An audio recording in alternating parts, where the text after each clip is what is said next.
Bom dia a todos. Sempre uma alegria, um privilégio poder compartilhar a palavra de Deus, acompanhado também do grande senso de responsabilidade e do entendimento da missão que é a gente poder ocupar um púlpito e, dependendo da graça de Deus, poder dizer assim diz o Senhor. Então, eu queria começar orando, pedir aos irmãos que já podem abrir suas Bíblias no livro de Tiago, capítulo 3. E antes da leitura, vamos fazer aqui uma oração. Oremos. Senhor Deus, obrigado por esse tempo tão bom. Como é bom de manhã já estarmos reunidos e cantarmos louvores, sermos tão edificados nessas canções tão lindas que foram escolhidas para hoje, que falam tanto ao nosso coração e rendem louvores a Ti. Nos ajuda nessa manhã aqui na Tua Palavra a compreendermos a Tua vontade para as nossas vidas. O que nós pedimos em nome de Cristo. Amém. Tiago capítulo 3 é a palavra que nós refletiremos hoje. Eu estava pensando, irmãos, como nós podemos dizer que estamos em guerra. Mas não essa guerra literal que a gente observa aí com muita tristeza no noticiário, essa guerra entre Israel e o grupo terrorista Hamas, muito menos a guerra lá da Rússia contra a Ucrânia. Na verdade, como militar, a gente vai percebendo que sempre em algum lugar o mundo está em guerra. Infelizmente, é uma das consequências do pecado.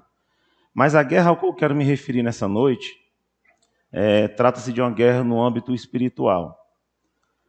A palavra de Deus fala de algumas situações onde nós temos inimigos. Lá em 1 Pedro, capítulo 5, Pedro fala que o diabo é um inimigo nosso. Ele anda ao derredor, procurando alguém a quem devorar. Mas não é desse inimigo que eu quero falar nessa manhã. Nós sabemos também que durante nossa jornada aqui na Terra, mesmo nós não querendo, muitas vezes nós angariamos inimigos. Aqueles que não aceitam a nossa fé, que assim como perseguiram a Cristo, querem nos perseguir.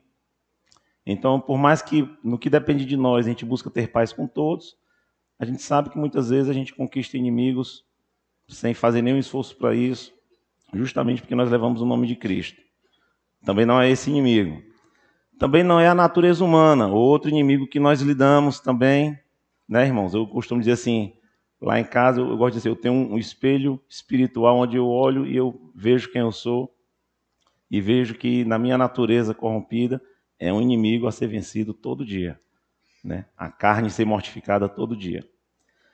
Então, qual é o inimigo de hoje? É a língua. Como é difícil, irmãos. Um órgãozinho tão pequeno, algo aparentemente tão insignificante, como ele é um inimigo difícil de ser vencido. Nesse livro de Tiago, nós vamos observar e aprender, através de uma grande exortação que Tiago nos traz sobre o uso da língua. Por conta do mau uso da língua, nós entramos em problemas de relacionamento, nós fazemos inimigos que não precisavam ser feitos, nós ofendemos aqueles a quem amamos e ofendemos, às vezes não, muitas vezes, o nosso próprio Deus por causa dos pecados. Então, no capítulo 3 de Tiago, eu quero extrair para nós hoje algumas lições, algumas circunstâncias para nós aprendermos a entender o que é esse problema da língua, o mal que causa para nós, para a nossa igreja, e como nós podemos, diante dessas lições, fazer correção de rumo, seguir um caminho que agrada o Senhor. Vamos ler Tiago capítulo 3, do versículo 1 ao 12. Quero convidar os irmãos a lerem junto comigo, já deu para ver que minha garganta não está muito legal, mas vamos em frente. Tiago capítulo 3, verso 1 ao 12, vamos lá? Meus irmãos, não sejam muitos de vocês mestres, pois vocês sabem que nós, os que ensinamos, seremos julgados com maior rigor. Todos tropeçamos de muitas maneiras. Se alguém não tropeça no falar, tal homem é perfeito, sendo também capaz de dominar todo o seu corpo. Quando colocamos freios na boca dos cavalos, para que eles nos obedeçam, podemos controlar o animal todo. Tomem também como exemplo os navios. Embora sejam grandes e impelidos por fortes ventos, são dirigidos por um leme muito pequeno, conforme a vontade do piloto. Semelhantemente, a língua é um pequeno órgão do corpo, mas se vangloria de grandes coisas. Vejam como um grande bosque é incendiado por uma simples fagulha. Assim também, a língua é um fogo, é um mundo de iniquidade. Colocada entre os membros do nosso corpo, contamina a pessoa por inteiro, incendeia todo o curso de sua vida, sendo ela mesma incendiada pelo inferno. Toda espécie de animais, aves, répteis e criaturas do mar doma-se e é domada pela espécie humana. A língua, porém, ninguém consegue domar. É um mal incontrolável, cheio de veneno mortífero. Com a língua bendizemos ao Senhor e Pai, e com ela amaldiçoamos os homens, feitos à semelhança de Deus. Da mesma boca procedem bênção e maldição. Meus irmãos, não pode ser assim. Acaso pode sair água doce e água amarga da mesma fonte? Meus irmãos, pode uma figueira produzir azeitonas ou uma videira figos? Da mesma forma, uma fonte de água salgada não pode produzir água doce. É comum a gente ouvir a frase de que há poder nas palavras, né? E há, mas não nesse sentido místico barra gospel que inventam aí, como se a palavra, acompanhada de um pensamento positivo, ela tivesse algum poder em si mesma, né?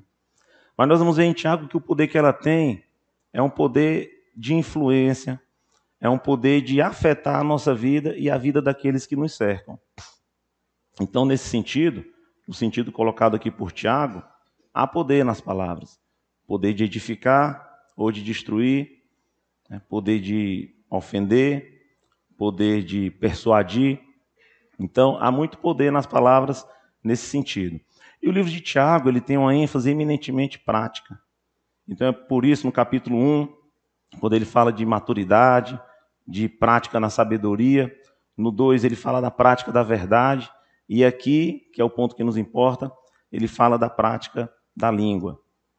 Já no versículo 1, acompanha aí comigo, eu coloquei nessa primeira parte da pregação, pode colocar no slide aí, por favor. Nós vamos ver o verso 1 e o 2, e eu decidi chamá-lo de choque de realidade. Por quê? Eu falei o título, né, a guerra contra a língua, nós estamos em guerra. E quando você está numa guerra, uma coisa muito importante é você saber qual o potencial do seu exército. Quais são as suas ferramentas, as suas armas, né? Se você tiver a sua casa sendo invadida, você precisa saber o que você tem para defender a sua residência. Então aqui, para a gente poder entender o que é essa nossa luta contra a língua, eu achei muito interessante que no verso 1 e 2, especialmente o 2, Tiago começa colocando quem somos nós, em que situação nós estamos. Já no versículo 1, vai ser o único ponto que aparentemente distou um pouco da ideia que é falar de língua, mas você vai ver que não distou tanto. Ele começa fazendo exortação acerca dos mestres. Quem era o mestre ali naquele contexto? Era alguém dedicado ao ensino. Olha a língua aí, né? Alguém que trabalhava com a palavra, né? Que de uma maneira mais formal, de repente até mais oficial, ele, por meio da palavra, ele trazia o ensino para a congregação, trazia o ensino para a reunião dos irmãos. E já é bom a gente começar percebendo que por que ele diz que nós não devemos todos querer ser mestres? Porque serão julgados com maior rigor. E é interessante, irmãos, que muitas vezes nós, se não atentarmos, vemos a questão do mestre, do pastor, de uma maneira muito romântica. Né? Só se vê flores, né? Acha que é importante ali, tem aquela proeminência. Talvez naquela época o público-alvo dessa carta, que aparentemente eram os cristãos judeus dispersos, eles poderiam estar com esse tipo de ambição, esse tipo de vaidade, né? De querer ser o principal na reunião dos irmãos, querer ser aquele que tem a proeminência. E sempre esse tipo de ambição e de vaidade vai dar em algo que não presta. Porque não é que ser mestre é ruim, pelo contrário. Lá em Timóteo, Paulo fala que se alguém almeja o episcopado, ser bispo, presbítero, pastor, excelente obra almeja, né? Mas lembre-se, não são só flores. Vem dores, vem as cobranças. Você para conversar com pastores, com líderes, você vai ver que não é fácil. Então, já de ponto de partida, Tiago já diz, irmãos, não queiram ser mestres, pois aqueles que ensinam, aqueles que labutam com a palavra, com a língua, que é o nosso tema, serão julgados com maior rigor. Então já há um pé no freio, uma ducha de água fria, não sobre o ministério em si, mas sobre aqueles que não têm entendimento do que é o peso de liderar, de ensinar. Haveria um julgamento mais rigoroso para aqueles que assumiriam o ensino da palavra. E no verso 2, irmãos, já vem aqui duas informações, que aí é onde eu enxergo aqui o choque, que deve nos levar a uma postura de humildade, para a gente entender o problema do uso da palavra e da língua. No verso 2, ele já começa dizendo que todos tropeçamos de muitas maneiras. Então, foca nisso aqui. Todos. Não há exceção. E o segundo ponto é, em muitas coisas, como ele diz aqui, ó, todos tropeçamos de muitas maneiras. Então já vem duas informações que já nos fazem calçar o chinelinho da humildade, né? Preste atenção, todos tropeçam. Ninguém aqui tem a condição deve se sentir superior ao outro, porque o tropeço vem para todos. Há muita distribuição igual aí nessa questão do tropeço. E nessas coisas que nós tropeçamos, ele afirma que são muitas as coisas. Essa palavrinha traduzida aí por tropeçar, ela é uma palavra que pode ser traduzida também por deslizar, errar. É uma palavra que aponta para o pecado. E isso vai nos lembrar que a palavra de Deus diz que não há nenhum justo, nenhum sequer. Isso deve nos levar a uma postura de humilde e de entender que nessa luta contra a língua, o primeiro ponto é saber que nós precisamos desse choque de realidade, de que em nós mesmos não haverá poder para vencer essa influência pecaminosa do nosso falar, por causa do pecado que habita em nós. E é algo tão importante e tão forte, que ainda no versículo 2, acompanhe comigo, ele diz, se alguém não tropeça no falar, tal homem é perfeito, sendo capaz de dominar todo o seu corpo.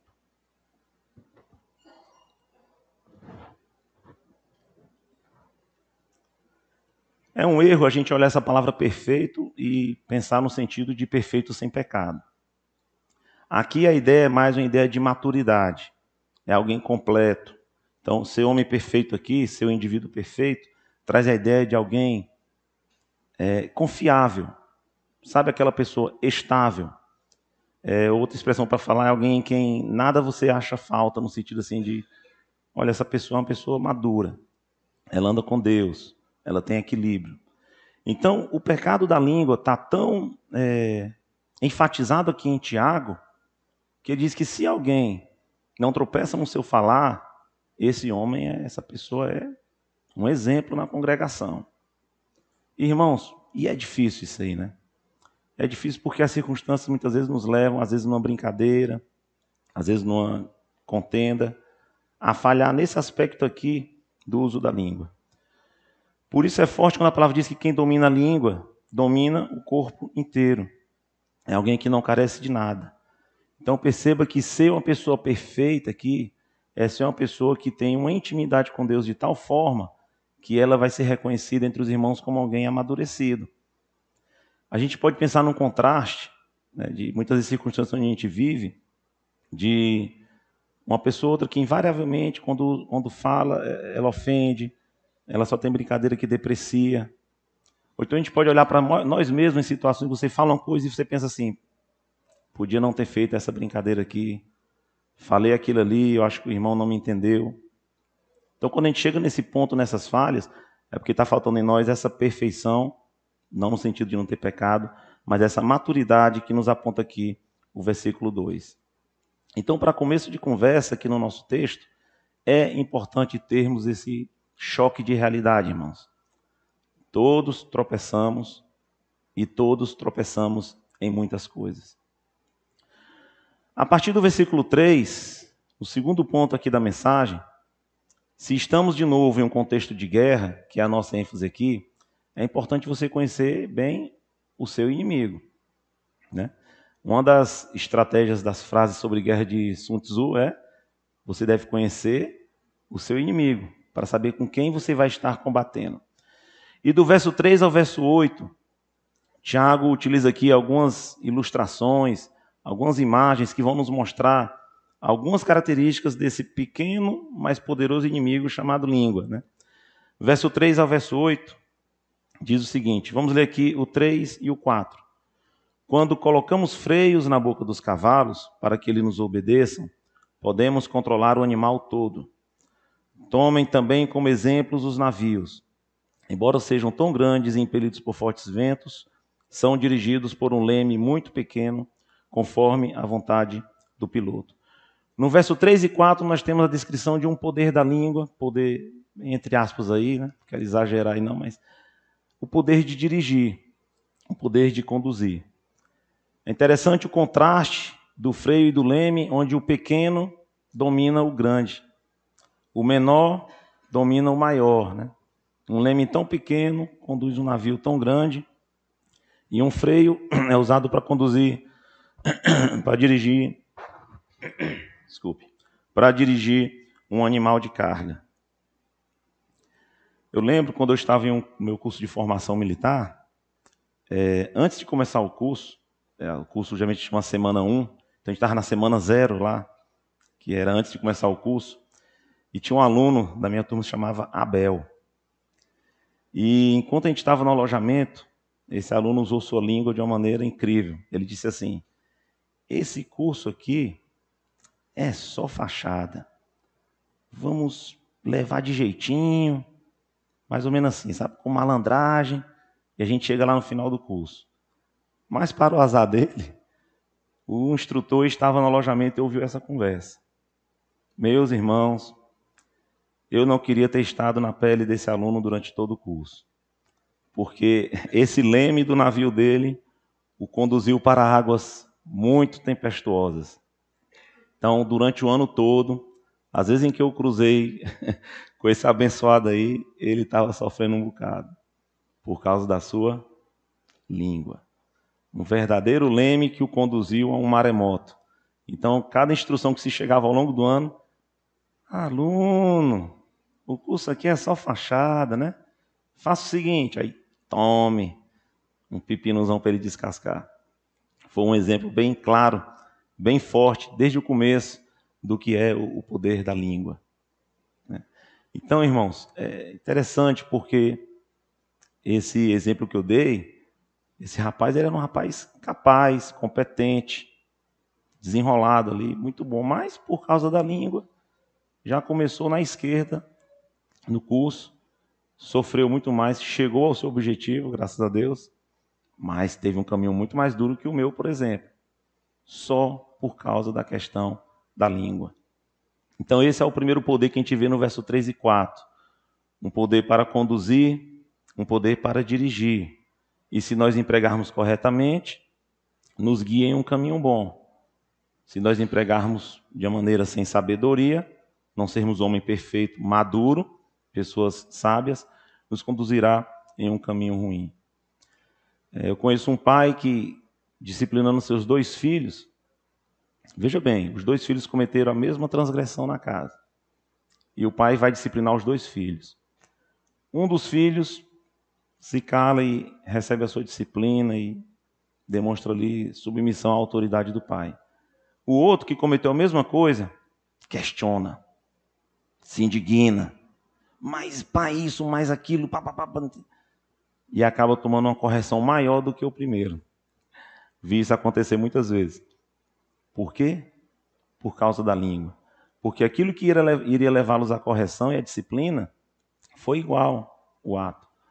Mas na hora de controlar a sua língua e aceitar a autoridade do pai ou da mãe ali no contexto, um dos filhos não aceitava. E, consequentemente, esse poder da língua de dirigir, ele usava o leme do naviozinho dele para, de novo, procurar águas bem tempestuosas. E você pode pensar na sua vida várias situações onde você permitiu, por erro, por uma falha, que o seu falar conduzisse você a caminhos que não eram os caminhos que Deus tem para nós, né? No verso 5 ao verso 8, tem um outro poder que Tiago nos coloca aqui sobre a língua. Quando diz assim, no 5, semelhantemente, a língua é um pequeno órgão do corpo, mas se vangloria de grandes coisas. Veja como um grande bosque é incendiado por uma simples fagulha. Verso 6, aqui é a figura que ele vai usar, a figura do fogo. Assim também a língua é um fogo, é um mundo de iniquidade. Colocada entre os membros do nosso corpo, contamina a pessoa por inteiro. Incendeia todo o curso da sua vida, sendo ela mesma incendiada pelo inferno. Verso 7 e 8. Toda espécie de animais, aves, répteis e criaturas do mar doma-se e é domada pela espécie humana. A língua, porém, ninguém consegue domar, é um mal incontrolável, cheia de veneno mortífero. Qual o poder para destruir aqui? Duas ilustrações são usadas, a do fogo e a do animal indomável, do animal peçonhento. Quando diz aqui no verso 6 que a língua é um fogo, é um mundo de iniquidade e que ela contamina a pessoa, a palavra aqui no original é a palavra mesmo usada para poluição.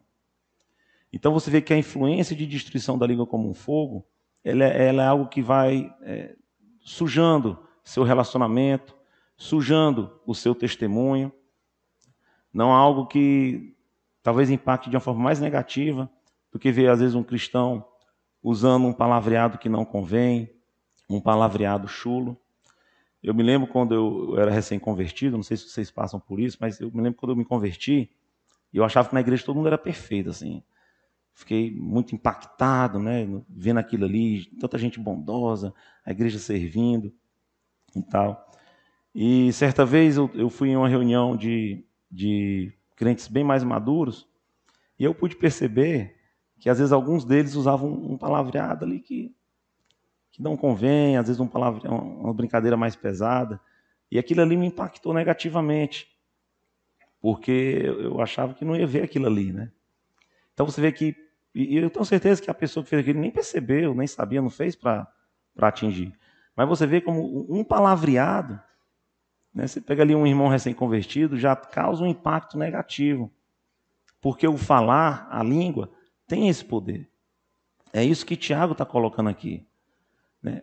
O ministério de falar, o ministério de conversar, ele tem um potencial tremendo, irmãos, no nosso meio. E é interessante aqui no verso 6, quando ele diz assim, ó, incendeia todo o curso de sua vida, a melhor tradução seria o ciclo da vida. Então, a língua, como um fogo, se mal empregada, ela incendeia o ciclo da sua vida, com a ideia de que ela atinge você e aqueles que estão sobre o seu círculo de influência.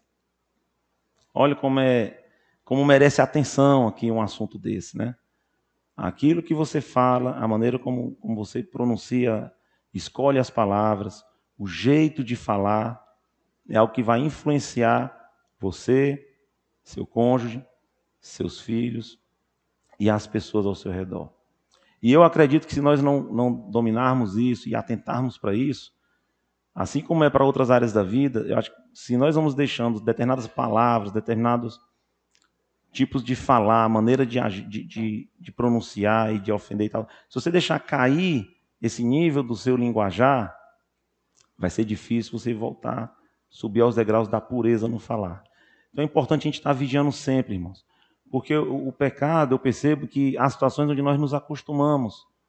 Né? Então, coisas que antes nós teríamos mais escrúpulos, ao longo da caminhada e das falhas que a gente vai se permitindo, deixando entrar, cede aqui, cede ali, a gente muitas vezes desce o nosso padrão de pureza e de santidade no falar, e de repente começa a usar certas palavras e expressões que a gente não usava no começo da caminhada cristã. E isso é ruim.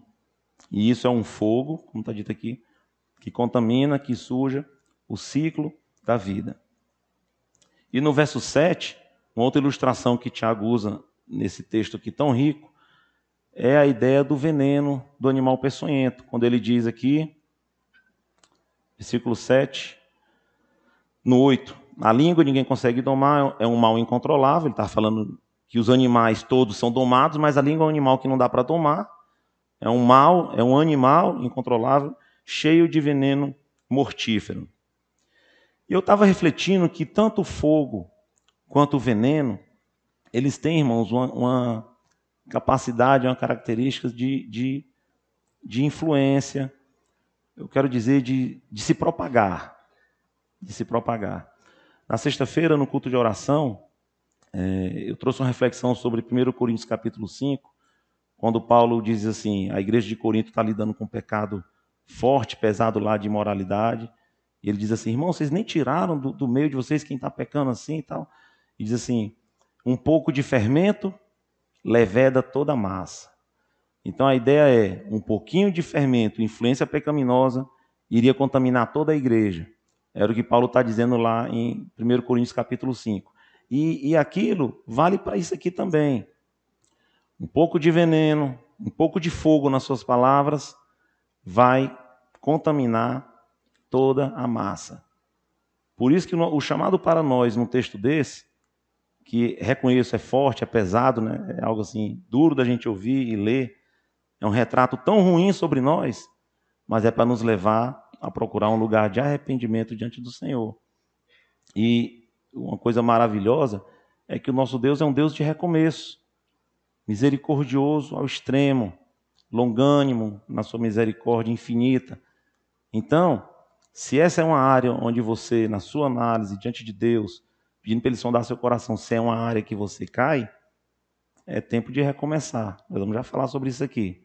Então, há sempre um recomeço com o Senhor. Um propósito de você falar de um jeito que o glorifique, pedir para o Espírito Santo lhe dar sabedoria, para que eu e você não façamos da nossa língua fogo e veneno, algo que se alastra e que prejudicam aqueles que estão ao nosso redor, além de prejudicar nós mesmos na nossa comunhão com o Senhor.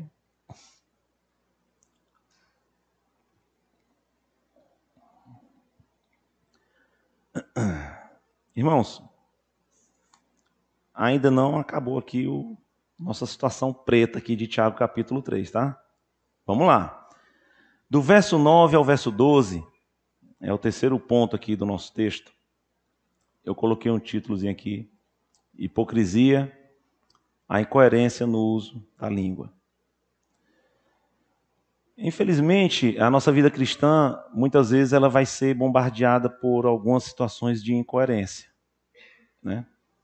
Eu, como crente em Cristo, devo amar e cuidar da minha esposa, protegê-la, cuidar dela espiritualmente, alimentá-la na palavra.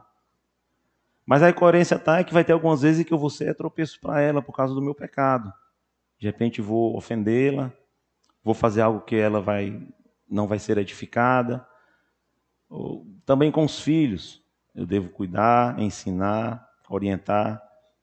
Mas por conta do pecado, muitas vezes eu vou ser incoerente nesse aspecto. Eu ouvi de um irmão, certa vez, que todos nós temos os pés de barro. Eu achei interessante isso aí, né? Porque há uma luta do espírito contra a carne. Eu não quero, com essas minhas palavras, irmãos, parecer que eu estou sendo condescendente demais, dizendo assim, todo mundo erra, então é isso aí, estamos juntos. Muito pelo contrário. Mas nós precisamos reconhecer que realmente, muitas vezes, nós não agimos de uma forma que agrada o Senhor. E é esse ponto que Tiago vai abordar aqui agora. Essa incoerência no uso de uma língua que a gente acabou de cantar um louvor que glorifica a Deus, mas depois a gente faz uma fofoca ali contra o irmão e amaldiçoa aquele que é feito à semelhança de Deus. Não é incoerente? Deus é muito misericordioso com a gente, irmãos. Deus é muito bom. E é isso que nós vamos ver agora aqui, acompanhe comigo do 9 ao 12, versículo 9, ao 9 e o 10 aqui, ó. Com a língua bendizemos ao Senhor e Pai, com essa língua amaldiçoamos os homens, feito à semelhança de Deus. Da mesma boca procedem bênção e maldição. Meus irmãos, não pode ser assim. Enquanto eu estava refletindo, meditando nesses dois versículos, eu me lembrei de 1 João, capítulo 4, quando João diz assim, como é que você ama a Deus que você não vê, diz que ama a Deus, mas odeia o seu irmão a quem você vê? Não está lá, né, em 1 João? Não pode ser assim, né? A gente pode ter uma postura, ai Senhor, te adoro, não sei o que, espiritual pra caramba, com Deus que não vê, mas com o irmãozinho do lado que está precisando da sua misericórdia, do seu amor, da sua bondade, aí você é só chicote, né? É uma incoerência. A mesma coisa aqui para a questão da língua, né? A língua que nós usamos para abençoar, para glorificar, o Rei dos Reis, o Senhor dos Senhores, se nós não vigiamos, vai ser essa mesma miserável língua que nós vamos usar para dizer algo do qual nós vamos nos arrepender amargamente depois, né? Que pode ofender, que pode atingir. E a incoerência é um paradoxo que é colocado aqui nesses versículos.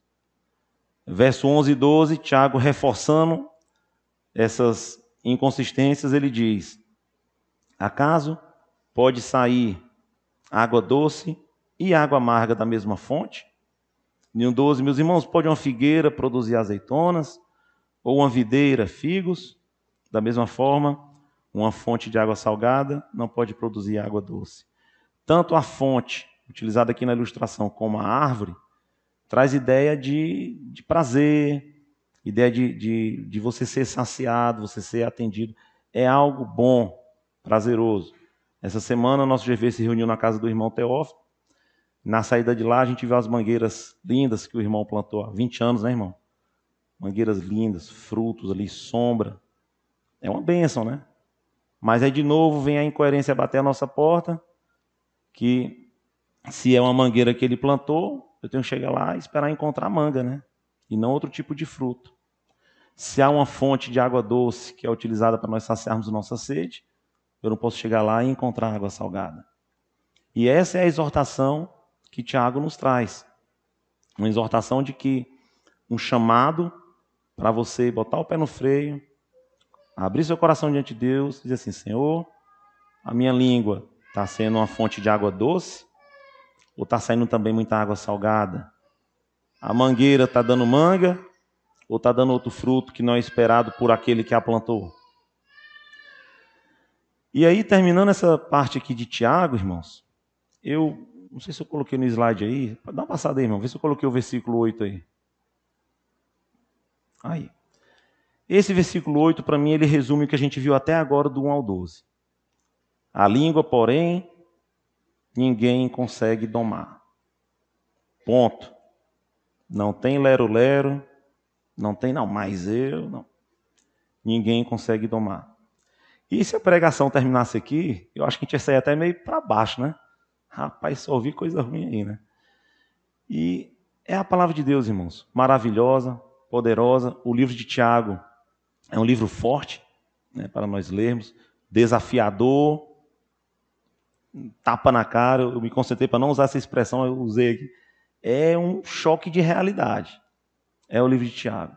O verso 8, ele nos define nesse ponto. A língua, ninguém consegue domar. Inspirado pelo Espírito Santo, Tiago escreveu isso aqui. Então, o que nós temos para fazer? Né? Vamos ser derrotados nessa guerra? Não. Graças a Deus que nos dá a vitória pelo Senhor Jesus Cristo. Né? Há um caminho, irmãos, e eu vou deixar assim umas pinceladas assim. Há um caminho para nós guerrearmos essa guerra terrível. Né? Começamos tendo esse choque de realidade, sabendo quem nós somos.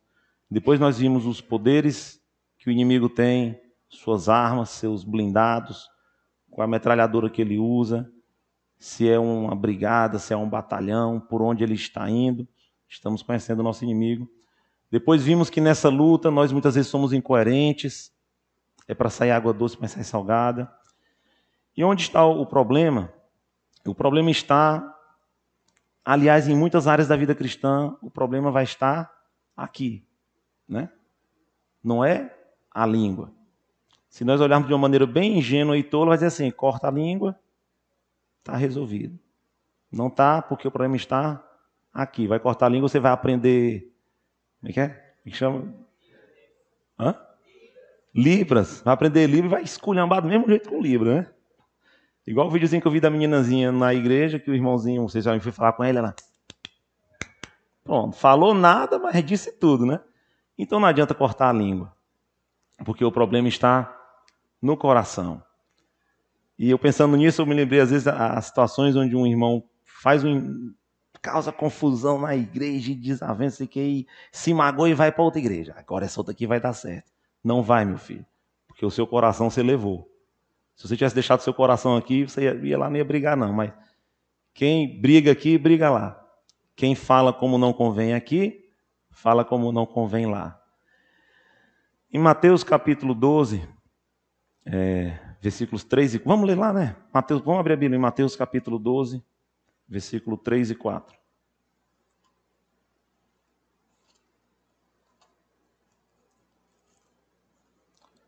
Vamos procurar bálsamo para as nossas feridas aqui, do que a gente já ouviu, né? Mateus 12, 34, desculpa, irmãos. É 3 e 4, não. 12 e 34, diz o seguinte. Aqui Jesus está falando com os fariseus, tá? Raça de víboras, como podem vocês, que são maus, dizer coisas boas? Pois a boca fala do que está cheio o coração. Aqui nos dá uma luz, irmãos. Como é que nós vamos superar esse problema? Evidentemente, não perfeitamente, mas de tal forma que a gente possa ser maduro e completo no sentido de sábio, de maneira que os deslizes vão ser bem menos, ocorrer bem menos do que as atitudes de edificação, de crescimento. Como? Cuidando do nosso coração. Lá em Provérbios está escrito que sobre tudo que se deve guardar, guarda o coração, porque dele procedem as fontes de vida. O manancial de vida está no coração, irmãos. Às vezes nós temos tendência a olhar para as coisas mais aparentes, mais externas, e é fácil cuidar assim de aparências. Mas cuidar do coração, aí é onde realmente o bicho pega. Cuidar do coração é onde Deus vai trabalhar em nós, você vai se derramar diante de Deus em secreto e vai pedir a Ele para trazer cura para a sua maneira de falar, para a sua maneira de se expressar, para as palavras que você escolhe, sabendo o tempo de falar, a ocasião certa, a maneira certa, de maneira que com seus lábios você conceda graça a quem te ouve. É chato esse assunto, eu penso assim, eu preparando a mensagem sobre isso, eu posso me recordar de um outro momento, em um tempo de diversão ontem, que eu tive, que não que eu tenha ofendido alguém, mas que alguma palavra que depois eu pensei assim, rapaz, eu podia não ter dito isso. Rapaz, aquilo ali, eu podia ter dito, mas de outra forma. Então isso mostra, irmãos, que não requer que a gente fique neurótico não, sabe? Mas requer que nós sejamos vigilantes. E que nós sempre suspeite do seu velho homem, que é o bichão que está lá dentro que quer botar a cara para fora toda hora. E uma das coisas que ele vai botar para fora é nas palavras. Então eu queria encerrar essa mensagem deixando aqui 3 sugestões sobre a maneira de falar, 3 sugestões sobre o uso da nossa língua. Pode colocar o primeiro, irmão, por favor? Coloquei aí gentileza. Irmãos, a palavra de Deus nos diz que a resposta branda desvia o furor e a palavra dura suscita ira. Lá em Colossenses nos é dito que a nossa palavra deve ser sempre agradável, temperada com sal. Então, irmãos, um desafio, uma vez que você coloca o seu coração diante de Deus, confessa seu pecado, pede para Ele tratar no seu coração, a partir daí, se esforce por ser gentil. Às vezes a gente tem um entendimento errado, tipo assim, eu digo a verdade mesmo, eu sou muito genuíno, comigo é papum, como se fosse uma grande virtude, né? Quando muitas vezes, na verdade, você está sendo só estúpido. Né? Você poderia dizer, ser genuíno da mesma forma, falar a verdade do mesmo jeito, mas de uma forma gentil. E eu acredito que um grande desafio de ser gentil começa dentro de casa. Porque aqueles que convivem conosco, dividem, compartilham as escova de dente, está vivendo junto, aquele ali é que conhece você melhor do que os que estão aqui. Eu me lembro de uma senhora que compartilhou, ela não era crente, né? E ela compartilhou algo que tinha deixado ela triste, que a magoava. Ela dizia o seguinte, que alguns vizinhos e algumas amigas dela chegavam para ela e diziam assim, nossa, tu é muito sortuda de ser casada com um fulano. Esse cara é muito legal, e gentil, educado. Entendeu só? É difícil achar um marido educado, hein? E a tristeza dela era por quê? Porque ele não era nada disso dentro de casa. E aí ela ficava, ela não falou, né, mas dizendo para mim assim, olha, é educado com os de fora, gentil com o estranho, com aquele que não está pisando no seu calo dentro de casa todo dia, né? Então, irmãos, o desafio já começa no nosso lar. Para a nossa palavra ser temperada, agradável. Para a nossa palavra desviar o furor. Eu acredito que quase tudo pode ser dito, irmãos, se for dito da maneira correta. Se for dito com a palavra realmente de amor, com um propósito de edificação. Então, diga a verdade, mas diga em amor. Fale o que é para falar, mas fale com gentileza. Esse é o primeiro ponto. Segunda sugestão que eu queria deixar, pode colocar, edificação. Eu amo essa palavra edificar. Outra vez que eu preguei aqui, eu falei da arte da edificação. Vou já falar disso de novo. Lá em Efésios diz o seguinte: não saia da vossa boca palavra torpe, mas apenas a que for útil para edificar. Eu deixei a referência aí, depois você pode olhar. Para que conceda graça aos que ouvem. Olha que maravilhoso aqui o poder da língua, irmãos. Nós temos poder com nossas palavras de conceder graça a alguém. Temos poder para edificar. Interessante que no original essa palavra torpe é a mesma palavra para podre. Então aqui você pode pensar aqui em palavrão, você pode pensar em falar palavras imorais, qualquer coisa ruim se enquadra aqui. Então não sai da nossa boca aquilo que é podre, aquilo que vai ter mau cheiro, aquilo que não vai edificar ninguém. Mas vamos nos esforçar para que o que sai da nossa boca seja algo que edifique, que construa. O pastor que fez o meu casamento, ele gostava de falar da arte da edificação. Aí, às vezes, ele fazia assim, então, às vezes a gente falava uma coisa que não estava legal, ele, irmão. Então, em que sentido? Evitar críticas, né? Nós somos tão rápidos em criticar. Evitar brincadeiras que depreciam. Preste atenção, muitas vezes as brincadeiras que a gente escolhe são aquelas que diminuem, né? Para depois dizer que está brincando, né? Eu sempre falo isso aqui, tá gordinho, hein? A pessoa fica, tô brincando. Já foi, meu irmão. Tô brincando aí, não serviu de nada. O que serviu foi o tá gordinho. Então, nós brincamos de uma forma que diminui. Quer brincar? Brinque de uma forma que edifique. Né? Brinque de uma forma que levante aquele que está do seu lado. Promova edificação. A boca do justo, está lá em Provérbios 10 que eu coloquei ali, é manancial de vida. Que bênção, né? Quando a gente está... Irmão, se a gente está alinhado com o Espírito Santo de Deus, a gente edifica o nosso próximo de uma forma incrível, né? Esse pastor fez agora, acho que há pouco tempo fez um ano que o nosso pastor faleceu, lá de Fortaleza. E um outro pastor que foi pastoreado por esse primeiro pastor que morreu, né? Ele disse assim: o meu pastor tinha sempre uma palavra de encorajamento, que é verdade, né?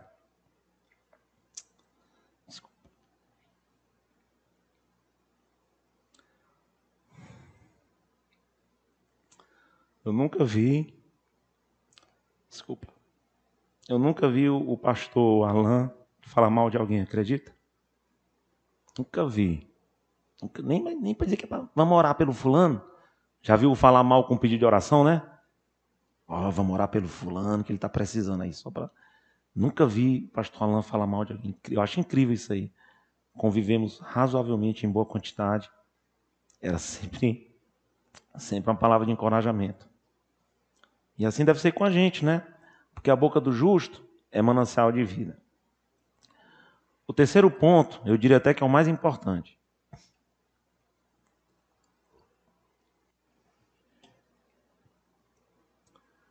Escrituras. Irmãos, nós precisamos nos encher da palavra de Deus. Se a boca fala do que está cheio o coração, encha seu coração da palavra. Né? Eu li em algum lugar que tem se percebido, assim, nas igrejas e tudo, que até as orações têm sido empobrecidas. Em que sentido? Não é que eu estou falando aqui de uma oração garbosa e cheia de floreios, não. Mas de orações que não traz a palavra nela. Porque as Escrituras nos ensinam como orar, nos ensinam sobre o caráter de Deus.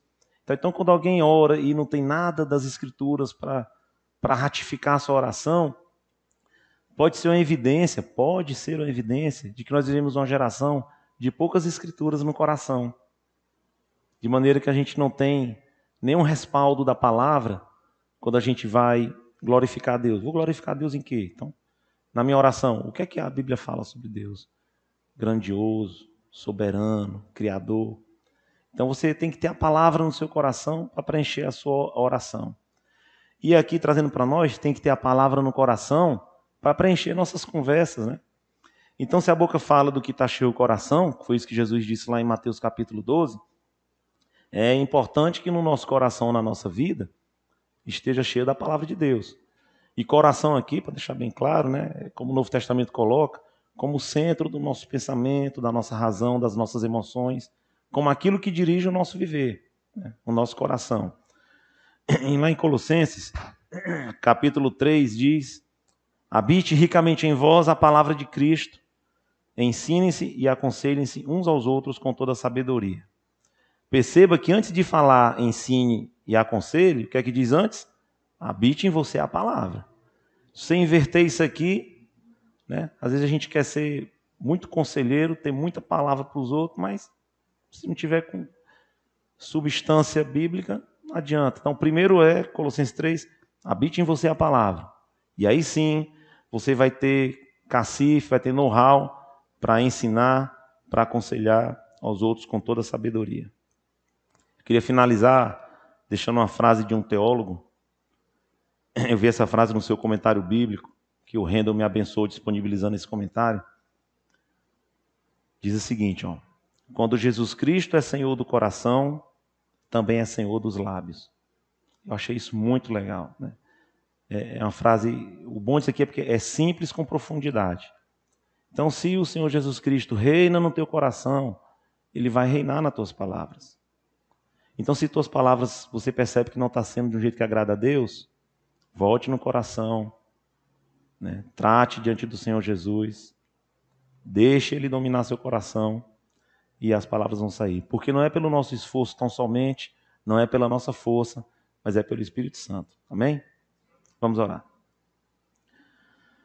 Obrigado, Senhor Deus, pela Tua palavra que sempre está nos levantando, Senhor Deus, nos confronta, nos quebra, nos tritura, para depois nos refazer nova criatura, agindo conforme o Teu Espírito Santo.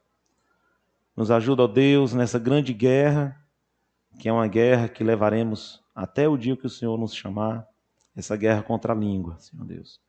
Nos ajuda para que nós possamos progredir pela fé, cada vez mais melhorando nossas conversas, nosso palavreado, melhorando o nosso proceder, aquilo que falamos, como diz na Tua palavra, concedendo graça, Senhor, graça àqueles que nos ouvem, de maneira que as pessoas que estão conosco, elas saem edificadas da nossa presença, porque nós falamos de uma forma que Te glorifica e que levanta o nosso próximo. Que haja em nós palavras de encorajamento, palavras de consolo, que haja em nós elogios, palavras que coloquem as pessoas para cima, sempre pautados no amor, na verdade, na sinceridade e na graça. Muito obrigado a Deus por esse tempo tão bom aqui de manhã que o Senhor nos deu. Te louvamos em nome de Jesus. Amém.